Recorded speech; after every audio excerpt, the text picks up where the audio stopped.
Hey everyone, it's Lucky with Unfiltered Lucky. And today I want to talk a little bit about something that I think about a lot, and that's the division within the Idaho 4 case. There's a lot of people out there, who truly believe that Bryan Kohberger is 100% guilty. Now, on the other side of that, there's a lot of people out there who believe that Bryan Kohberger is innocent. There's a lot of people who feel like they haven't seen enough information or damning evidence that would prove that Bryan Kohberger committed these crimes.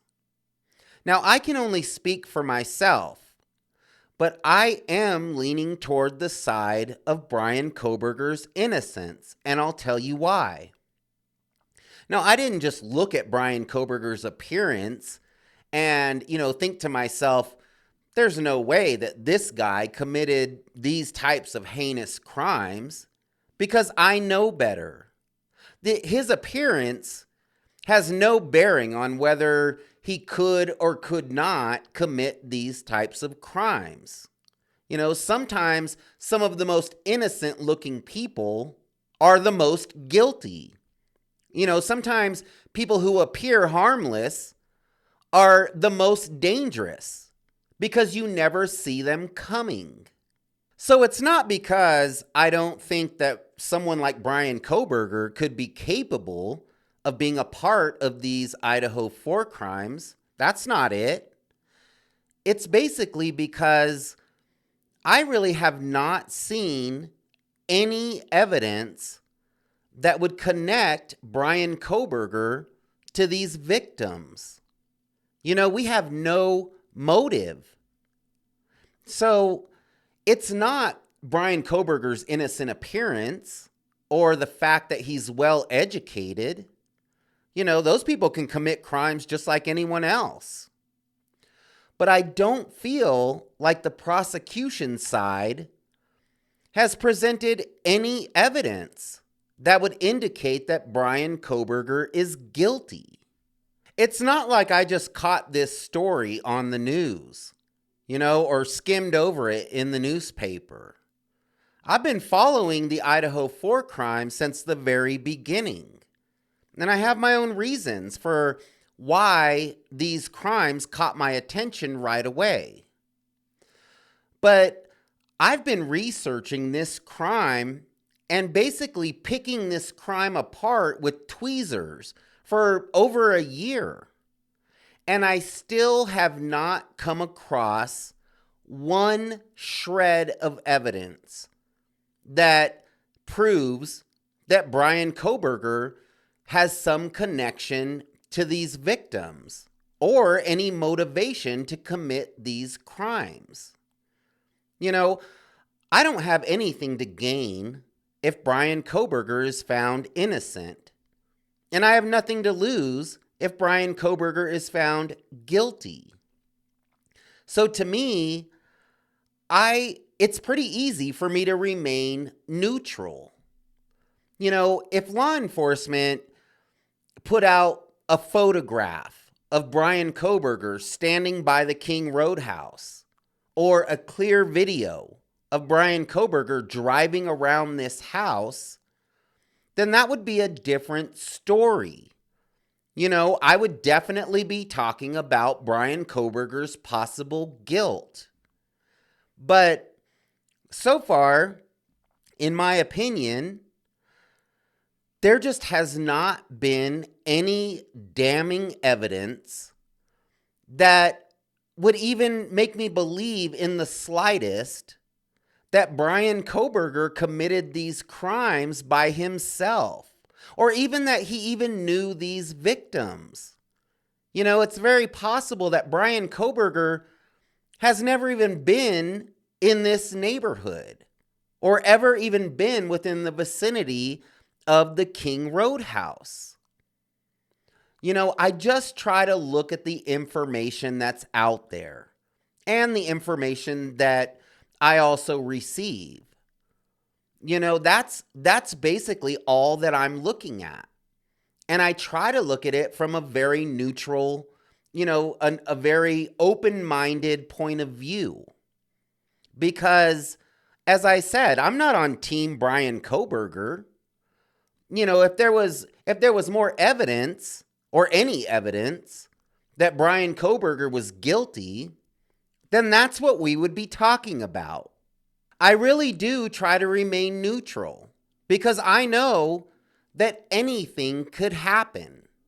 There could be some crazy twist at the end of this story that has us all scratching our heads. So if law enforcement or the prosecution put out some information, a photo, a video, a statement, anything that was evidence that could prove Bryan Kohberger's guilt, then that's what we would be talking about. But they haven't done that, in my opinion.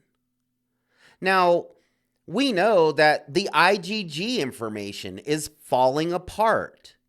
Law enforcement didn't include that in the PCA because they wouldn't have known that the touch DNA that was on the knife sheath belonged to Bryan Kohberger until after they followed him across country and arrested him.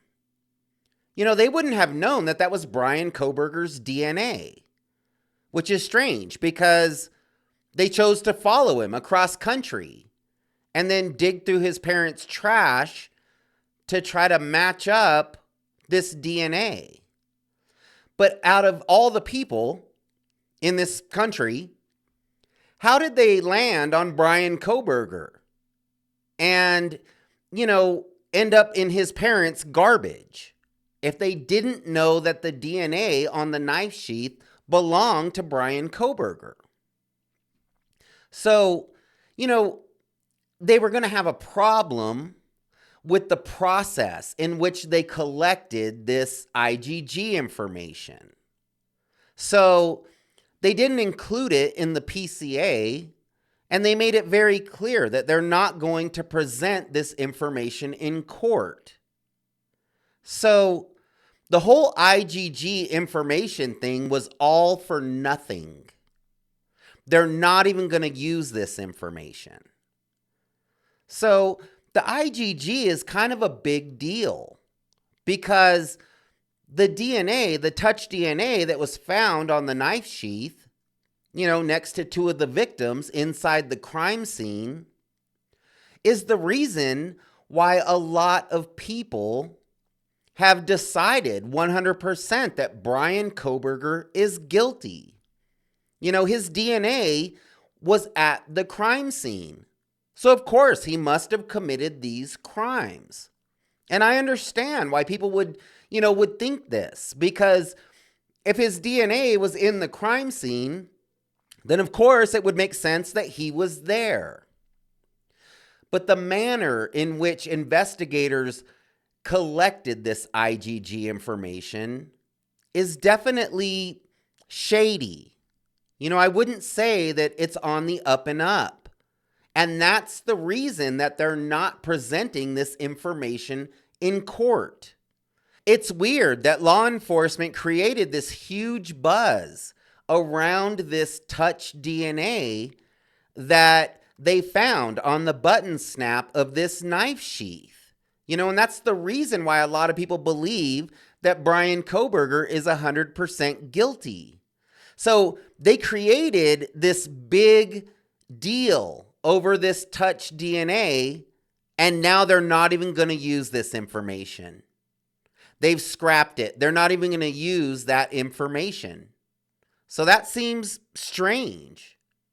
Now let's talk about the cell tower triangulation and the street cams and the video, where they make it sound as though they're following Bryan Kohberger's car from Pullman, Washington to Moscow, Idaho on street cams and video cameras. They're making it sound like they've pieced all this together. And, they're going to prove that Bryan Kohberger drove from his apartment in Pullman, Washington to the King Roadhouse in Idaho. But if you look at the path that Bryan Kohberger, that they're saying that Bryan Kohberger took to get to the King Roadhouse, it's a mess. It loops all the way around, way out of Bryan Kohberger's way. He's driving in different directions, and there's a reason for this. It's because law enforcement is trying to piece together a bunch of video to try to show that Bryan Kohberger, took this path to get to the King Roadhouse. But if their expert can't even get the year of the car correct, what's to make us believe that this really is Bryan Kohberger's car in every single video that they're looking at?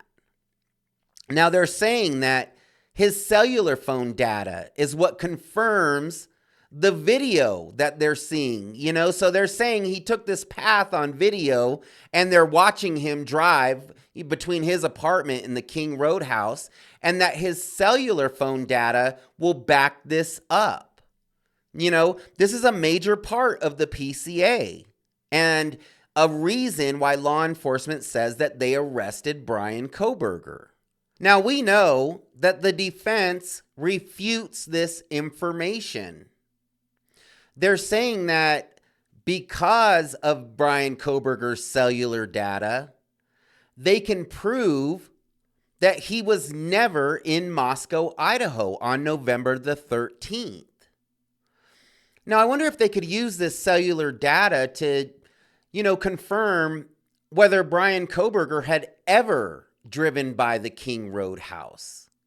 Because it's very possible that Bryan Kohberger may not even know where this neighborhood is.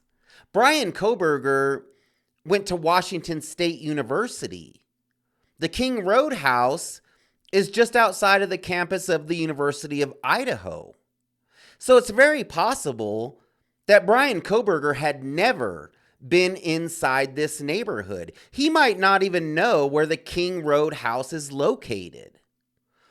So it seems as though they could use his cellular data for, not only to prove where he was on the day of the crimes, but also to prove that he had never driven by the King Roadhouse or wasn't even familiar with this neighborhood. And that's definitely a possibility. Okay, let's talk about the alibi that Bryan Kohberger's defense presented on Thursday. Now, I'm not going to talk too much about this because I made a complete video about this, but I wanted to touch on one point, and that is the whole idea that Bryan Kohberger was going out to Wawawai Park to look at the stars and look at the moon. I know that there's been a lot of talk about this whole idea that Bryan Kohberger was out stargazing that night. But I think that people may be taking this the wrong way. They might be misunderstanding the whole idea about the moon and the stars. I don't believe that Bryan Kohberger was an astronomer and that he was out looking, out stargazing at Wawawai Park. I think that what Bryan Kohberger may have been doing was maybe partaking in some of that green leafy substance that law enforcement found in his possessions. It wouldn't seem strange at all for somebody to drive out to the countryside if they have access, to the outdoors that close. It wouldn't seem odd for them to drive 20 minutes to the countryside to go relax and, maybe smoke a J. A lot of people don't smoke in their apartments or their homes. So it's not uncommon for people to take a drive and go somewhere, where they can relax and where they won't be bothered. So, to me, I feel like the whole stars and moon thing, maybe he was looking at the stars and the moon. But I believe that this is basically Bryan Kohberger going out to a spot that he enjoys to partake in this green leafy substance.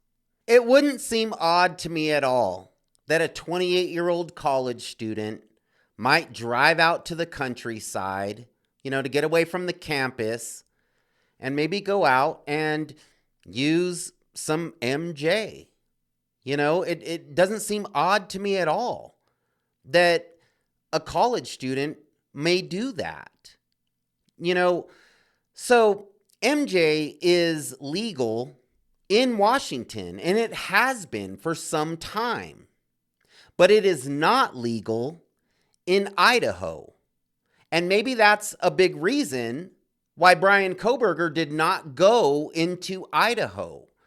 Maybe that's a big reason why Brian Kohberger chose to stay in Washington, because he can legally smoke in Washington. So I don't really feel like the whole stars and moon thing,